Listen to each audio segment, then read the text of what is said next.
Olha só, o presidente Jair Bolsonaro disse que vai ter que trocar metade dos ministros até o mês que vem. Pois é, Pedro. Olha, muitos ministros vão concorrer a cargos públicos, como é o caso da Tereza Cristina, da Agricultura, que deve se candidatar a uma vaga no Senado por Mato Grosso do Sul, e o Tarcísio de Freitas, da Infraestrutura, que inclusive confirmou que é pré-candidato ao governo de São Paulo. Então essa corrida eleitoral aí está se aproximando e por isso a gente convidou o cientista político César Alexandre Carvalho, sócio da CAC Consultoria, que já está aqui ao vivo com a gente. Muito bom dia, César. Seja bem-vindo. Bom dia, Lilian. Bom dia, Pedro. Bom, queria, para a gente começar aqui, qual a análise que você faz do cenário hoje, né? Temos Lula liderando aí as pesquisas do primeiro e segundo turnos. Isso deve se manter? Qual o cenário hoje? Olha, Lilian, essa situação, ela se deve principalmente pela alta rejeição do atual presidente da República, né? Do presidente Bolsonaro. Você tem um ex-presidente que tem um recall muito grande. Você tem o atual comandante, né, do Planalto, que é o presidente Bolsonaro. Naturalmente, são os dois principais candidatos. Só que a rejeição do presidente Bolsonaro, isso atrapalha em patamares acima de 45%, inviabiliza a reeleição. Então, a gente conta com um grande favoritismo do presidente Lula, as pesquisas apontam isso, primeiro e segundo turno, e, ao mesmo tempo, a gente conta com um espaço grande para uma terceira via, para tentar, de repente, ocupar um espaço do presidente Bolsonaro. A não ser que o presidente Bolsonaro faça alguma coisa aos moldes de Lulinha Paz e Amor no passado, né, para tentar diminuir essa rejeição e voltar para a disputa de forma efetiva. Exatamente, isso que eu ia te perguntar agora em relação a essa corrida que tem aí estratégias, né? Eu gostaria de saber a postura que os outros candidatos vão adotar para diminuir essa diferença. O grande filão dessa disputa aí é a chamada terceira via, né? Só que a gente assiste isso a várias eleições, desde 98, né, no caso, quando você tinha Lula de um lado, Fernando Henrique do outro e um espaço com a terceira via. A terceira via ela não costuma se unir. Então, a gente viu tá assistindo uma tentativa do Moro, com Dória, então o pessoal tentando criar um nome só para disputar isso, só que ninguém quer abrir espaço. E aí você tem um único candidato na faixa de 10%, que é o Moro, que tem um potencial para pegar votos mais conservadores do presidente Bolsonaro. Então, é o único candidato que tem, no momento, uma capacidade maior de crescimento. Até porque o eleitorado vai começar a se ativar agora mesmo para valer. O ano eleitoral começa agora, de verdade. Então, o Moro é um candidato ainda relativamente desconhecido enquanto candidato do eleitorado brasileiro, segundo as pesquisas têm apontado. Então, é alguém com crescimento. O governador Dória tem um partido com uma boa estrutura por trás, mas, por enquanto, não tem essa simpatia do eleitorado que o ex-ministro Sérgio Moro tem. Então, a estratégia do Lula é se manter como está. Do Bolsonaro, a estratégia ideal seria diminuir a rejeição.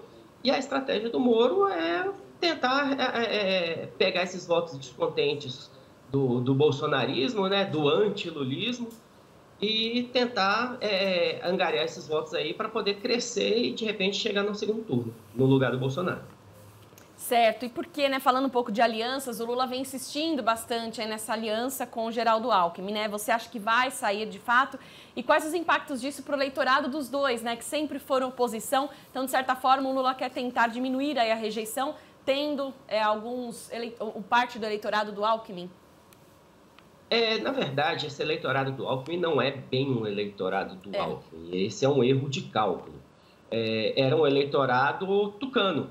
Era o candidato tucano sempre, foi o Serra, foi o Aécio, foi o Alckmin. Então, assim, era a via tucana de candidato tucano, por assim dizer.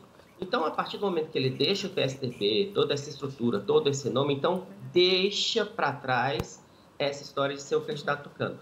Como vice-presidente, já começou, a gente costuma dizer o tal do ruê a corda, já começou a se discutir uma história do Alckmin ser ministro e não ser vice-presidente, porque o Alckmin não quer ser um vice-presidente decorativo.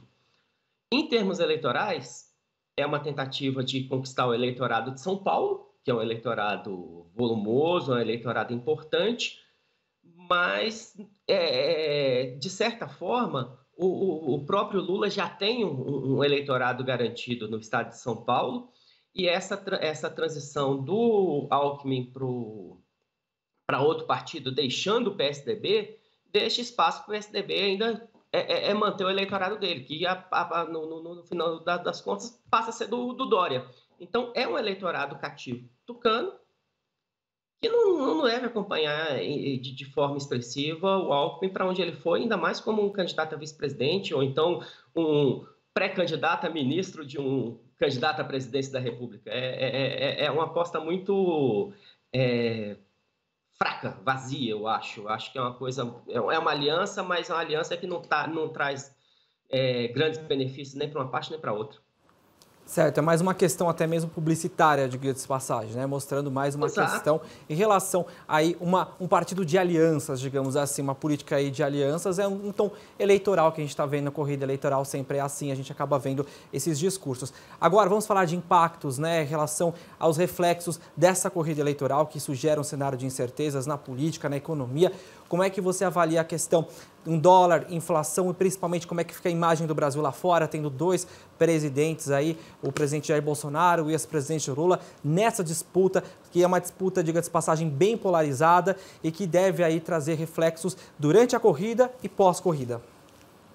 Essa é uma situação, inclusive, bem complicada para o Brasil, em termos de imagem, porque você tem um presidente da República que não conseguiu governar de fato, não conseguiu aprovar nada da própria agenda de forma efetiva no Congresso, porque teve problemas de governabilidade.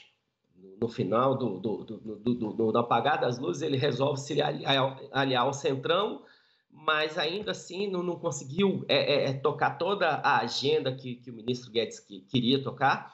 Então, você tem um presidente com problemas de governabilidade e um outro candidato que já foi presidente da República já com um discurso de